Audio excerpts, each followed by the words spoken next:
Assalamualaikum warahmatullahi wabarakatuh. Baiklah, pada kesempatan kali ini saya bakal mempresentasikan materi yaitu strategi teknologi komersial industri 4.0 dan Society 5.0. Sebelumnya itu perkenalkan, nama saya Hafizul Hamda, NPM 44217011. Saya berasal dari teknik industri dan tugas ini merupakan tugas dari mata kuliah Manajemen Strategi yang merupakan dosen pengampunya itu Bapak Haris Ali Suwantoro ST MBA. Merupakan dosen yang cukup menarik bagi saya karena apa yang beliau ajarkan cukup mengerti sehingga saya cukup mengerti. Ya begitu, semoga ilmunya dapat saya terima dengan baik. Baiklah, itu yang pertama, apa yang dimaksud dengan manajemen strategi? Pada dasarnya, manajemen strategi adalah proses dalam pengambilan keputusan, menerapkan tindakan dan mengevaluasi hal-hal apa saja yang sudah dilakukan secara baik agar bisa mencapai tujuan jangka panjang dari perusahaan. Apa definisi komersialisasi teknologi? Pada dasarnya berawal dari Moving Technology to a Profitable CG80 tahun 1995, yaitu teknologi dikembangkan sedemikian rupa sehingga mencapai suatu titik produksi maupun konsumsi yang dimana dapat menghasilkan keuntungan bagi penemunya. Baik, untuk selanjutnya itu tahap-tahap komersialisasi yang terdiri dari 3 tahap dan 2 fase. Yang pertama itu scientific research, product to development, yang merupakan tahap pertama. Yang kedua itu product development to consumption, yaitu tahap kedua. Komersialisasi yang pertama terjadi saat teknologi yang menghasilkan dari scientific research berhasil diciptakan lisensi. Dengan kata lain adalah perusahaan yang membayar lisensi atas penggunaan teknologi tersebut. Selanjutnya itu hal yang ini disebut sebagai perspektif pertama dari komersialisasi teknologi. Fase kedua yaitu terjadi saat teknologi diubah atau diaplikasikan dalam sebuah produk melalui suatu aktivitas product development di perusahaan agar dapat digunakan dalam kegiatan produksi selanjutnya atau konsumsi. Dalam ini terdapat 6 step, yaitu pertama itu step investigation, step feasibility, ketiga step development, keempat step pengenalan, kelima step growth, yang keenam step maturity. Model lainnya dikemukakan oleh H.R. Randall, Goldsmith, dan dilanjutkan sebagai model. Setiap versi Goldsmith melakukan analisis mengenai aspek teknologi, pasar, dan proses bisnis agar proses komersialisasi bisa dilakukan secara efektif. Gabung ketiga fase dan aspek tersebut membentuk sebagai berikut.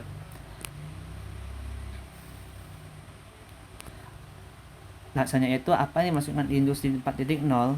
Revolusi industri 4.0 atau yang disebut sebagai cyber physical system merupakan revolusi menitik beratkan pada otomasi serta kolaborasi antara teknologi cyber.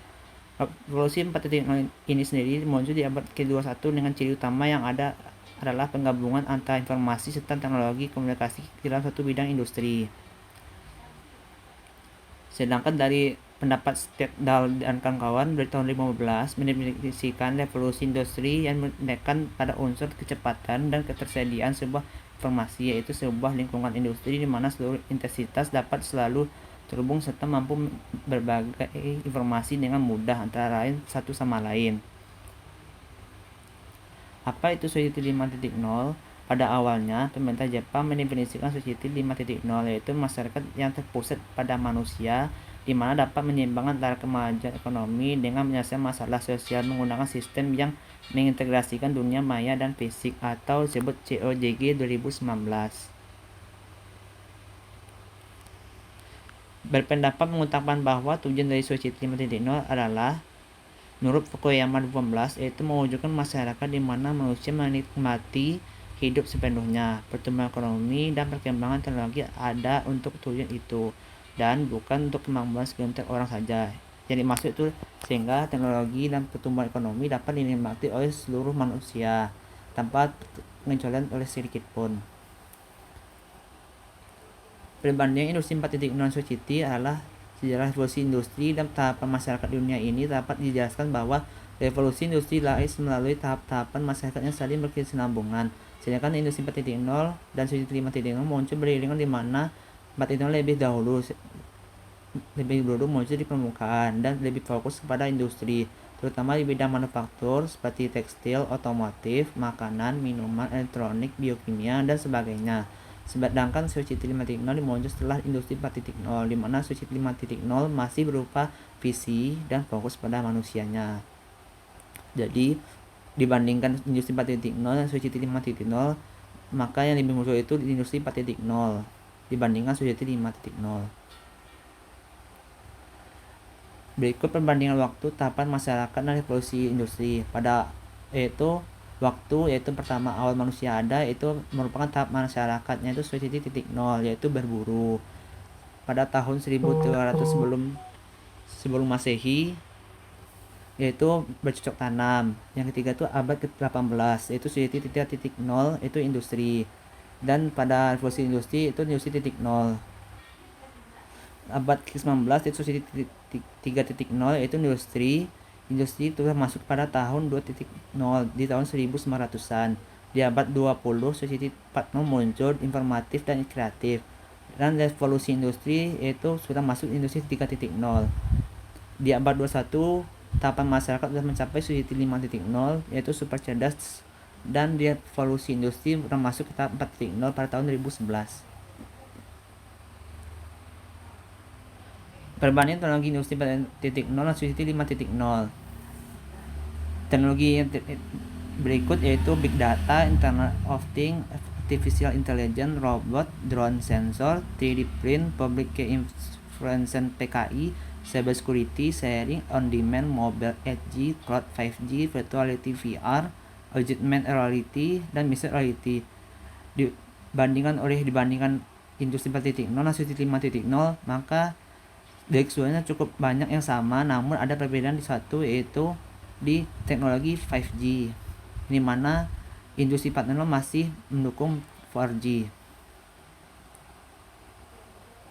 Dengan begitu bisa jelaskan bahwa perbandingan teknologi dari 4.0 dan society 5.0 tidak jauh berbeda, karena pada prinsipnya society 5.0 melanjutkan teknologi yang pada industri 4.0 dan masih berjalan sampai saat ini. Big data, cloud, dan IoT menjadi kebutuhan yang data harus diterapkan dalam industri 4.0 dan society 5.0. Robot pada industri 4.0 sudah menggunakan artificial intelligence atau kecerdasan buatan dan juga sensor. Teknologi itu menggunakan pada 4.0 dan juga society 5.0. 3D print juga dipakai di society 4.0 dan society 5.0, sedangkan public key infrastruktur merupakan salah satu sarana sistem keamanan data yang digunakan dalam society 5.0, di mana public key infrastruktur merupakan bagian cyber security dalam 4.0.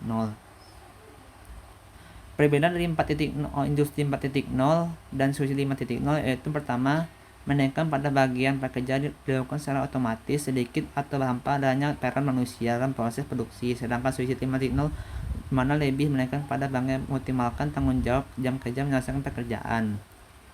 Yang kedua, yaitu industri 4.0 menyoroti efektivitas penggunaan mesin otomatis sedikit atau tanpa adanya peran manusia dalam proses produksi, sedangkan society 5.0 di mana menyoroti efektivitas mengoptimalkan pengetahuan orang atau masyarakat dengan bantuan mesin yang cerdas. Yang ketiga, yaitu 4.0 tentang komunikasi yang terkomputerisasi dengan segala cara, sedangkan society 5.0 dimaksud untuk memudahkan mempercepat pekerjaan dengan membantu mesin cerdas demi kepentingan orang. Kesamaan di industri 4.0 dan society 5.0 yaitu sama-sama menaikkan teknologi IoT, artificial intelligence, smart machine, yaitu mesin pintar, project management, dan smart web untuk mewakili konektivitas kerja. Yang kedua, menaikkan pada bagaimana cara orang berkomunikasi dengan menggunakan mesin atau orang lain melalui intelligent machine atau kecerdasan mesin yang tersedia. Yang ketiga, sama-sama memiliki kekuatan untuk melakukan multitasking melalui berbagai jenis media otomasi dan platform komputasi.